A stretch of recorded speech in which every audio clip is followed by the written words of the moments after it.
Okay तो हम लोग वर्डपैड देख रहे थे। तो हमने पिछले वीडियो में देखा था कि हम लोग सारा टूल्स जो होम मेन्यू और व्यू मेन्यू में है हम लोग वो टूल्स कैसे यूज़ करते हैं। और सबसे पहले जहाँ फाइल लिखा हुआ है ऊपर कॉर्नर पे उसको हम लोग वर्डपैड बटन बोलते हैं, ये भी मैंने बताया था। तो उसके अंदर भी काफ़ी सारा ऑप्शंस है, तो सबका क्या यूज़ है वो हम लोग देख लेते हैं। तो सबसे पहले हम लोग वर्डपैड बटन पे क्लिक करेंगे। आप देख रहे हैं वहाँ हम लोग कर्सर ले जाएंगे तो वर्डपैड लिखा रहा है। उसके बाद आपको ऑप्शन दिख रहा है सबसे पहला न्यू। तो जब भी हम लोगों को कोई नया पेज लेना रहता है अपने डॉक्यूमेंट में तो हम लोग न्यू ऑप्शन पे क्लिक करते हैं। चलिए तो हम लोग देखते हैं ये कैसे काम करता है। तो सबसे पहले जो हमारा पेज ऑलरेडी खुला हुआ है हम लोग उसमें कुछ टाइप कर लेंगे कीबोर्ड की सहायता से। ओके तो मैंने कुछ सेंटेंस टाइप कर लिया है, आप देख रहे हैं। अब हम लोग न्यू ऑप्शन का यूज़ देखेंगे कि हम लोग उसको कैसे यूज़ करते हैं। वैसे आप लोग को तो ऑप्शन के नाम से ही पता चल गया होगा, न्यू यानी नया। इसका मतलब कि हम लोग नया पेज लेने के लिए इस ऑप्शन का यूज़ करते हैं। तो चलिए अब हम लोग देख लेते हैं कैसे हम लोग यूज़ करेंगे। तो सबसे पहले हम लोग फाइल मेन्यू यानी वर्डपैड बटन पर क्लिक करेंगे।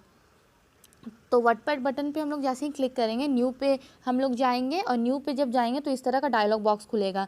तो do you want to changes in document, तो आपको अगर फाइल को सेव करना है तो आप सेव पे क्लिक करेंगे, सेव नहीं करना है तो डोंट सेव पे करेंगे, और अगर इसको हटाना है तो कैंसिल पे क्लिक करेंगे। तो फिलहाल हम लोग फाइल सेव नहीं कर रहे इसलिए मैंने डोंट सेव पे क्लिक किया। अब सेकंड ऑप्शन है आपका ओपन। तो इसका यूज़ हम लोग सेव के बाद देखेंगे, क्योंकि जब तक कोई फाइल सेव नहीं करेंगे तो हम लोग ओपन करके कैसे देखेंगे। तो इसीलिए हम लोग थर्ड ऑप्शन पे आते हैं, सेव का ऑप्शन। तो किसी भी फाइल को अगर हमें सुरक्षित करना है तो हम लोग सेव ऑप्शन का क्लिक करते हैं। तो आपको शॉर्टकट की दिख रहा है, इसको कंट्रोल और एस से भी हम लोग यूज़ कर सकते हैं। कीबोर्ड से कंट्रोल और एस प्रेस करेंगे तो सेव का ऑप्शन खुल जाएगा। तो जैसे ही हम लोग सेव ऑप्शन पे क्लिक करेंगे तो एक डायलॉग बॉक्स खुलेगा। ओके तो इसको यूज़ करने के लिए पहले हम लोग फाइल में कुछ लिख लेते हैं, क्योंकि कुछ लिखेंगे तब तो उसे सेव करेंगे। तो इसीलिए मैं पेज में कुछ टाइप कर रही हूँ, ठीक है। तो कोई भी सेंटेंस आप अपने अकॉर्डिंग टाइप कर लीजिएगा, आपको जो करना है, आप जिस अकॉर्डिंग फाइल बना रहे हैं, जिस टॉपिक से रिलेटेड, आप वो टाइप कर लीजिए। अब इस तरह सेंटेंस लिखने के बाद हम लोग जब सेव ऑप्शन पे क्लिक करेंगे तो एक डायलॉग बॉक्स खुलेगा। जब भी हम लोग किसी ऑप्शन पे क्लिक करते हैं जो इस तरह का बॉक्स खुलता है उसे हम लोग डायलॉग बॉक्स कहते हैं। अब आपको फाइल नाम दिख रहा है जो हाईलाइटेड है, अब हम लोग वहाँ पे फाइल का नाम दें। अब सेव पे क्लिक कर देंगे, नीचे सेव का ऑप्शन है। अब मेरा फाइल सेव हो गया। अब हम लोग इसको ओपन करके देखते हैं। तो उसके लिए हम लोग दोबारा नोटपैड खोलेंगे। तो हमारा नोटपैड खुल गया है। अब हम लोग जो फाइल सेव किए थे उसको निकालने के लिए हम लोग ओपन ऑप्शन पे जाएंगे, जो न्यू के बाद वाला ऑप्शन। अब जैसे ही हम लोग ओपन ऑप्शन पे जाएंगे इस तरह का डायलॉग बॉक्स खुलेगा, और जो हमने फाइल का नाम सेव किया था वो हम लोग यहाँ पर लिखेंगे और ओपन पर क्लिक करेंगे। आपने देखा जैसे ही हम लोग फाइल का नाम लिखे आपका वो फाइल का नाम ऑलरेडी आ रहा है, हम लोग उसी को सेलेक्ट कर लेंगे और ओपन पे क्लिक करेंगे। अब हमारा फाइल जो हमने सेव किया था वो खुल गया। तो यही तरीका है किसी भी फाइल को सेव करने का और उसे दोबारा ओपन करने का। अब उसके बाद ऑप्शन है सेव एज। सेव के नीचे आपको सेव एज का ऑप्शन दिख रहा है। अब इसी फाइल को हम किसी और नाम से किसी दूसरी जगह पे सेव करना चाहते हैं तो हम सेव एज ऑप्शन का यूज़ करते हैं। अब जैसे ही हम लोग सेव एज ऑप्शन पे क्लिक करेंगे अगेन हमारा एक डायलॉग बॉक्स खुलेगा। इस बार हम लोग फाइल को डेस्कटॉप पे सेव करें इसलिए हमने डेस्कटॉप पे पहले क्लिक किया। उसके बाद हम लोग फाइल का नाम देंगे और उसके बाद नीचे सेव पे क्लिक करेंगे तो ये फाइल हमारा डेस्कटॉप पर सेव हो जाएगा। और मैंने पिछले वीडियो में बताया था कि कंप्यूटर का जो पहला स्क्रीन होता है उसको हम लोग डेस्कटॉप कहते हैं। तो ये फाइल हमारा डेस्कटॉप पर सेव हो गया, ठीक है। तो आपने देखा सेव से भी हमारा फाइल सेव होता है और सेव एज से भी हमारा फाइल सेव होता है। दोनों में अंतर सिर्फ इतना है कि अगर हम किसी नए फाइल को सुरक्षित करना चाहते हैं तो हम लोग सेव ऑप्शन का यूज़ करते हैं, और अगर हम लोग किसी सुरक्षित किए गए फाइल को किसी दूसरे नाम से सेव करना चाहते हैं या दूसरे जगह पर सेव करना चाहते हैं तो हम लोग सेव एज ऑप्शन का यूज़ करते हैं। तो आई होप कि आपको दोनों में डिफरेंस क्लियर होगा। अगर कोई भी डाउट हो तो आप लोग कमेंट सेक्शन में पूछ लीजिएगा। तो चलिए अब हम लोग आगे का ऑप्शंस देख लेते हैं। तो अगेन हम लोग वर्डपैड बटन पर क्लिक करेंगे। अब जैसे ही मैंने वर्डपैड बटन पर क्लिक किया, आपको दिख रहा है रिसेंट डॉक्यूमेंट में सारा डॉक्यूमेंट का नाम है जो हमने अभी सेव किया था। नेक्स्ट ऑप्शन है प्रिंट ऑप्शन। तो हम लोग देखते हैं इसका क्या यूज़ है। तो हम लोग पहले डॉक्यूमेंट में कुछ लिख लेते हैं। आपको पता होगा कि जब भी हम लोग कुछ टाइप करते हैं वो अगर हम लोग पेज में निकालना चाहते हैं तो हम लोग प्रिंटर द्वारा निकालते हैं।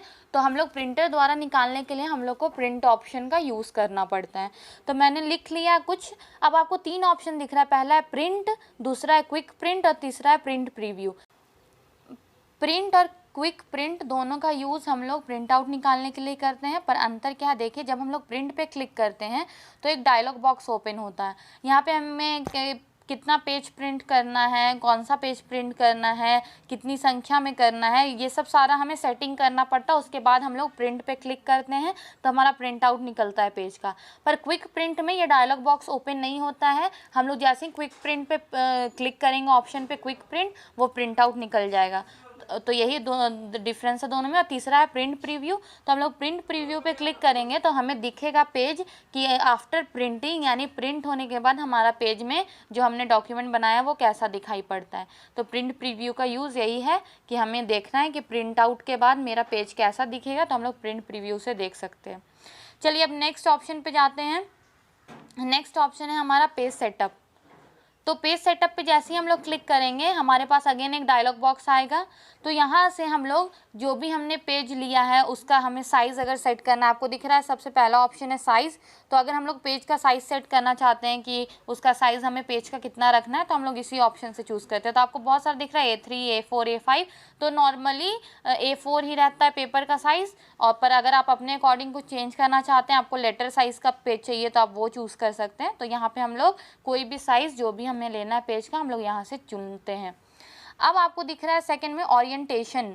तो ओरिएंटेशन पोर्ट्रेट और लैंडस्केप। पोर्ट्रेट अगर पेज को हमें लंबाई में रखना है तो हम लोग पोर्ट्रेट यूज़ करते हैं, अगर चौड़ाई में रखना है किसी भी पेज को तो हम लोग लैंडस्केप यूज़ करते हैं। तो आप लोग देख रहे हैं हम लोग लैंडस्केप पे क्लिक कर रहे हैं तो पेज चौड़ा हो रहा है, पोर्ट्रेट में पेज लंबा हो रहा है।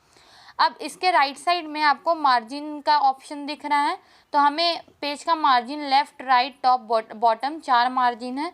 तो अगर हमें लेफ़्ट में मार्जिन कम या ज़्यादा करना है तो हम लोग यहाँ लेफ़्ट में संख्या लिखेंगे अपने अनुसार। अभी कोई संख्या नहीं है तो आप देख रहे हैं बिल्कुल मार्जिन नहीं है। मैंने 65 दिया तो मार्जिन बहुत ज़्यादा हो गया। तो इस तरह से हम लोग को मार्जिन सेट करना है, और सेट करने के बाद हमें ऊपर दिख भी रहा है कि हमारा पेज कितना मार्जिन छूट रहा है पेज में। तो ये काफ़ी अच्छा तरीका है, हम लोग देख सकते हैं कि हमारा पेज कैसा दिख रहा है इतना मार्जिन छोड़ने पे। अब मैं राइट का चेंज कर रही हूँ तो देख रहे हैं आप लोग राइट में मैंने किया तो बहुत ज़्यादा कर दिया तो पेज ही गायब हो गया। तो हम लोग यहाँ से देख कर right, top, bottom, left, right, जिसका भी मार्जिन हमें सेट करना है हम लोग ईजिली कर सकते हैं। अब टॉप में देखिए, टॉप का मैं कोई संख्या लिख रही हूँ तो देख रहे हैं आप ऊपर चेंजेस पेज में कि किस तरह से चेंज हो रहा है। तो इस तरह हम लोग पेज का मार्जिन सेट कर सकते हैं इसके द्वारा। तो पेज सेटअप का यूज़ यही है। अगर आप पेज का प्रिंट आउट निकालने के पहले पेज को सेट करना चाहते हैं तो हम लोग पेज सेटअप के द्वारा सेट कर सकते हैं। अब नेक्स्ट ऑप्शन आपको दिख रहा है ईमेल। तो अगर हमने जो भी डॉक्यूमेंट बनाया है उसको आप किसी को भेजना चाहते हैं मेल के थ्रू, तो हम लोग उस ऑप्शन पे क्लिक करते हैं। अब उसके बाद आपका ऑप्शन है अबाउट वर्डपैड। तो हम लोग उस पर क्लिक करेंगे तो इस तरह का विंडो खुलेगा। अगर आपको कुछ पढ़ना है उससे रिलेटेड तो इस तरह का आपका विंडो खुलेगा, तो आप पढ़ सकते हैं। उसमें वर्डपैड के बारे में कुछ जानकारियाँ दी रहती हैं। अब लास्ट ऑप्शन आपको दिख रहा होगा एग्जिट। तो जैसे ही हम लोग एग्जिट पे क्लिक करेंगे इस तरह का डायलॉग बॉक्स खुलेगा कि जो फाइल है उसको आपको सेव करना है कि नहीं करना है। अगर सेव करना है तो सेव पे क्लिक करेंगे और नहीं करना है तो डोंट सेव पे। तो इस तरह हमारा जो भी वर्डपैड बटन का काम था वो कंप्लीट होता है सारा ऑप्शंस। अगर कोई डाउट हो तो आप लोग पूछ लीजिएगा कमेंट सेक्शन में।